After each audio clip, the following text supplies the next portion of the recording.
Antes kita mag-promote, kinanan mo katatop kita sa 100%. At kabay lang ako.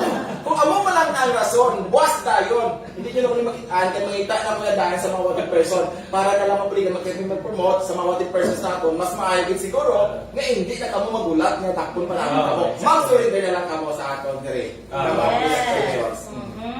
At syempre, pag-asundan ina sa accomplishments ng aton San Dionisio MPS, sining illegal fishing naman. Sa North na bayan, no? Yes, sa North na bayan siya. Ang mga ginatawa nga takot, lutaw? Takot. Hindi ko familiar sa muna ang sistema sa pagpangisda, ma'am. Pero definitely that is against the law, Republic Act 8550. Kaya of course, sa conception, ma'am, ay isa man kahapon manatakpan sa pagpangisda o illegal na pagpangisda.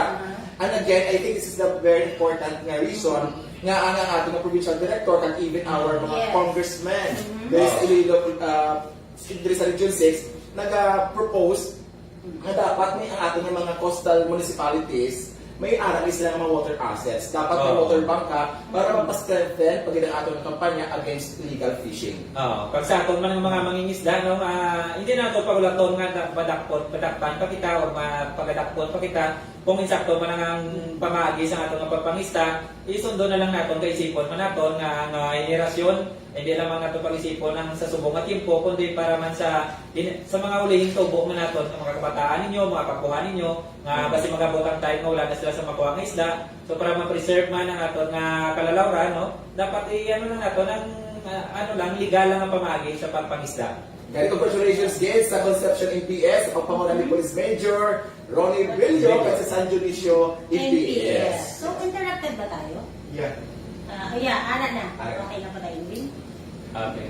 Yes, medyo pasensya lang kamo kung please may interruption because of the internet connections natin dire. But again, Kape kag Balita will never be stopped by these internet connections. No? Padayon kami sa pagdagol sa inyo sa mga balita ng mga accomplishments nga natipon naman sa aming pag-monitor sa ating mga police stations dire sa province sa Iloilo.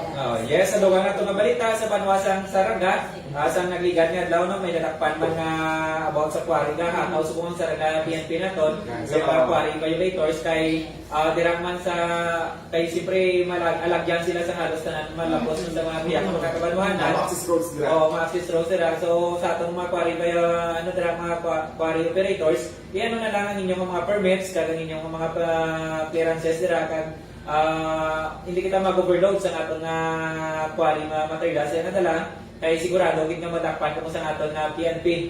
Luwas nga overloading, may pag nga wala talaga nabutangan sa date, ini delivery receipts or wala man sa sa mga tawag holding permit, holding permit. So these are basic actually mga requirements sa mga quarry operators sa atin na dapat i-comply ninyo. Ang dapat ang ating mga drivers sa mga truck ini, you make sure also that the documents nga nila ninyo kumpleto man para kamo mismo hindi mahulaan. Ang ating mga drivers sa mga tracking na ini, mga inadlaw man mo daily nila wage. Pagkatapos mahulaan pa kamo because nakapag kamo sa checkpoint operations, I think you have also to take responsibility to check the documents before kamo maglakad. Yes, no, kag sa dugang nato nga balita sa Banwa naman sa Lampunaw, Iloilo, may nadakpan man nga wanted person no, duwan ni sila sa persona ni Jimwell Ahino, magbuto din sila duwa ka Ahino no. Sa salaman nga ang ilang theft no, pagpangawat. So sa mga kabataan nila, hindi na naudugay pangawat. Pigado bilaw.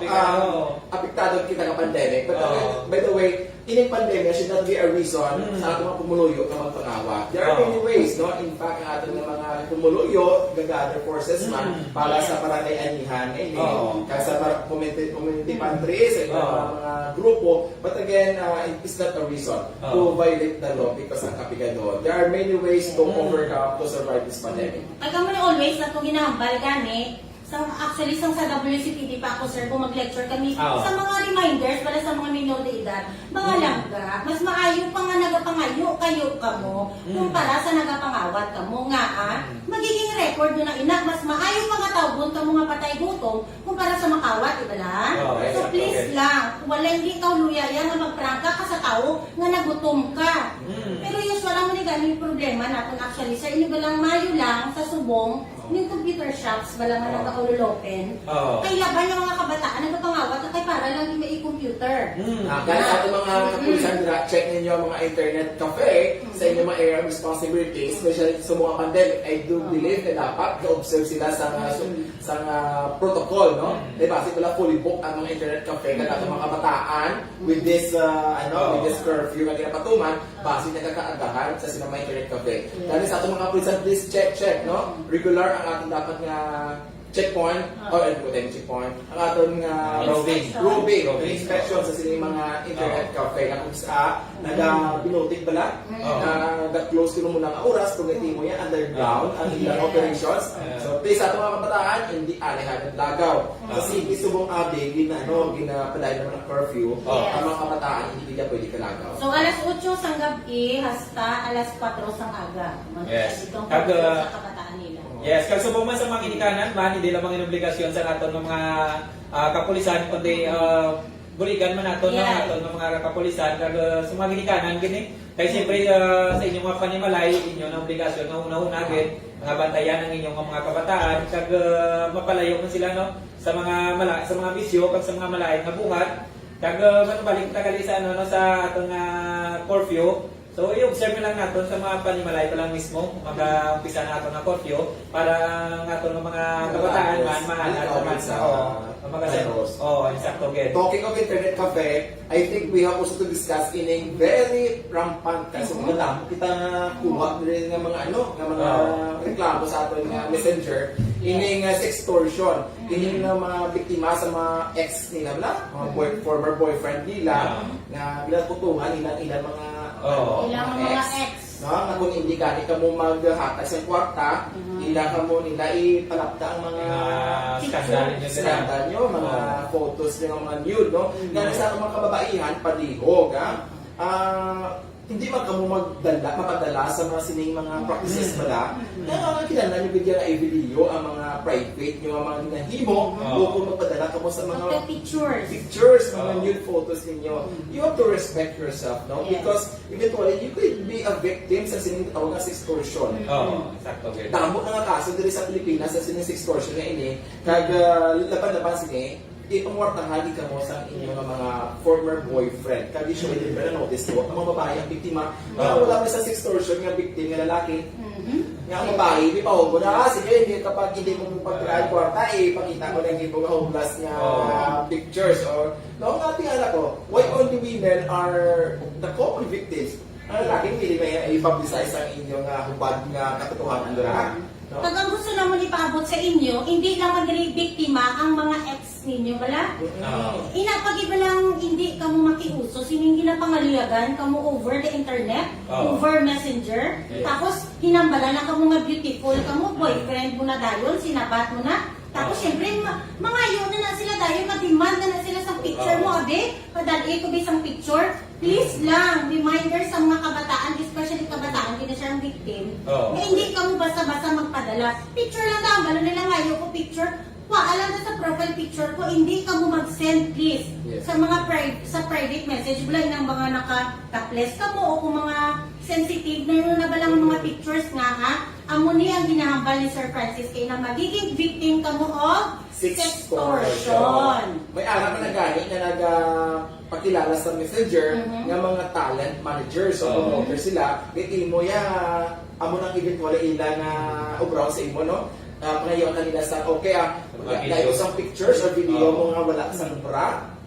Na kay mo naka-model dito sa iba yung pungsod, no? But eventually gali mga Filipino malina siya kag gamiton nila ina mga video nimo or photos nimo para i-scam ikaw. Yes. Kaya mga scam na ni bala mga damo sa aton diri, mga Ilonggos nga naga-pretend nga mga online sellers. Dason pay before nila i-deliver. Hindi mo pagtapos mo bayad sa GCash or Paymaya, hindi na makita ining mga persona. Yes, kag other sir, inang kakatabo balasan na hack ang inyong account. Just recently, ang ako nga cousin from Canada, si Santupas, it's a good news kasi nabawi ang iya account. Kay amo ni siya nag-post gani kami nagligat nga gabi kay ang i-account na hack ni siya gingamit ang VPN. Kung sabihin, ang IP address, Hindi sinang makitaan. nag-hack, hindi makitaan.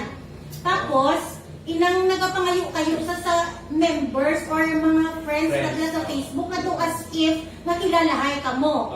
Please lang, kamo kung may ara ka mo mga GC nga magpamilya, mag-ubra ka mo sa sarili nyo nga code or password. Ka-counter-check yun, Yeah, ma'am. oo, counter-check. Ka-counter-check yun. Hindi kayo kaalam sining nag-hack, you know what? Ang kaalam sining nag-hack. Kaya ang nauna, ang style niya na, kunyari, mag-video chat siya. Tapos kung, kunyari, wala mo na sabat, then, inang ma-return call ka mo, bala siya dahil ay mahina internet o chat na lang ka. Pa-style na siya, hindi ka mo basta-basta padala, lalo na kung ginapangayuhan ka mo sa warta. Counter-check again. No, there's no problem as regards to helping our relatives na kakinahanglan or emergency. But counter-check din, especially ang kwarta, nadamo na sa mga kaso sa sining pambanmunto gamit ng internet. Kaya hindi na nato, ikaw na nato ng biktima niwat. Ilang naga-bakal online, no? Verify, i-check anay ang mga reviews sa mga online sellers before ka mo mag-give. And the better yet is COD na lang. Cash on delivery. Yes. Para hindi ka mo matuntuan, hindi ka mo mabayad ahead. Or cash on pick-up. Cash on pick up, very good. Now, Kantugang galing ito, ko lang galing about sa mga kabataan man mga iban ganitong sino kung bago ganiyang nobyo, kaya tagang password sa ilang account. Ang una ko dapat ang inyong account, imbis ka mag-asawagan ninyo, dapat may privacy man ka mo ngayon, hindi niya personal na madali ma-access ang inyong ang inyong lang advice sa Erwin, based sa experience niyo. Hindi man, may pa man kong experience, notice ko lang kay iban ng mga kabataan, kung bago ko ngayon naman ilang nobya, tagi lang ilang password. Bisan kayo mag-asawa mo, dapat you keep your own privacy. Your password is your password. Yes, madali na mahakan yung account once na dapat yes, corrected siya. Hindi ka muna yung mga langga, lalo na sa mga kabataan natin nila. Pero may alam man bala ko, sir, ng mga adult, ang nagpa-into-into man. Please, hindi ka muna mapati sa mga tagline, ba mga linyada sa mga lalaki, bla or babae nga. Tabi, kung malangga mo kaya tag mo password sa ako, no. Bisa dahil password sa imong ITM, hindi pag-atasin mo asawa, hindi ba na? Diba? Especially sa mga nga nakabot ang bonus, change password immediately. Hindi siya nag-aisa yung imong access sa imong account, ha? So sa ating mga kapamilya dira, bonus time na, kamay pa nga we spend our money wisely. Kada pandemya pa, so dapat save gid. By the way, sa ating mga katropa diri sa provincial quarters, kasi gusto nyo mag-order sa pastikoy, si Ma'am Karen na-order na, no? Diri before lunch. Yes, so good morning dira sa amon nga taga PLDD family. Si Lily Magarzo, thank you so much. Sir, shout out man si Kevin Rin Manzano from Metro Manila. Kevin, good morning. And of course, our legal officer, Ambalya, looking good mga Ilonggo Caps. Di ba? Si Sir Gabihan, Sir Gabihan, get well soon. We look forward na makabalik na din sa IPPO and we look forward sa ibang mga legal advice. Madamo na kita sa mga labaton, yung mga pamangkot din, nagkatilan na sa ibang opinion legal. Yes, kaya nakapashoutout na, no, si Ramsin Kinahan. Jonathan, no? So, good morning, Ged. Kagsubuman kay Kevin Ren Manzano. Kaga si Sir Gabiano nagkatotok sa aton live, no? Si Juris J, good morning sa inyo. By the way, kanina dahil kita na ako nga may ng advertisement ang Miss Universe Philippines, kapakita niyo sila sa bagong kandidata for 2021, no? So dapat sa 16 to 18 years old, I think, 27 years old, 18 to 27 years old, dapat at least high school graduate, hindi magdubo sa 5'4" ang height. So kung na qualified diri sa aton sa page news, especially sa ating mga kapulisan, no? Na mga mataon pa. Please take your try na mag-join sa Miss Universe Philippines 2021. Flexible yung kaga jack of all trades yung mga kapulisan na.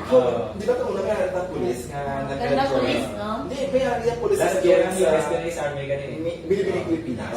But now, it's a different level, Miss Universe Philippines na ating palita, no? And we look forward. Kagamay pa si Jamag, no? Mag-join na sa Miss Universe Philippines 2021. Tanaw tagid be kung ano yung iba natin siya Magno ngayon sa Miss Universe 2021. Yes, nag-move on na kita. Move on na ta. Yes, Magno. But again, I do look forward, I do believe nga ang mga Ilonggos, hindi pa nila move on sa gitubra ni Magno na even ang pag-disrespect sa aton ng mga leaders. Kag isa man siguro sa isa man sa mga rason siguro kung nga why madala si Rabia is because nga ang mga Pilipina or mga Pilipino mismo is nagkontak-kontak wala sang full support. But I think I do believe 90% of the Filipinos are behind Rabia Mayo. So mo na pala nga sa may nga dinata ko ang grabe yung suporta sa may unity, so may chance agad. Video ko pag-istorya lang para sa Miss Universe, hindi magpuntat ang among Kape kag Balita. By the way, thank you so much guys sa kanilang suporta sa sumong edisyon natin sa Kape kag Balita. Ito na ang inyong mga maambo ng mga Iloilo Caps, Police Senior Master Sergeant Francisco Lindero Jr. Kag Police Corporal Erwin Magarzo. Taga ko naman si Police Lieutenant Maria P. UMITEN. I'm Nalipay din kami sa inyo. Hindi kami maguntat, no? So,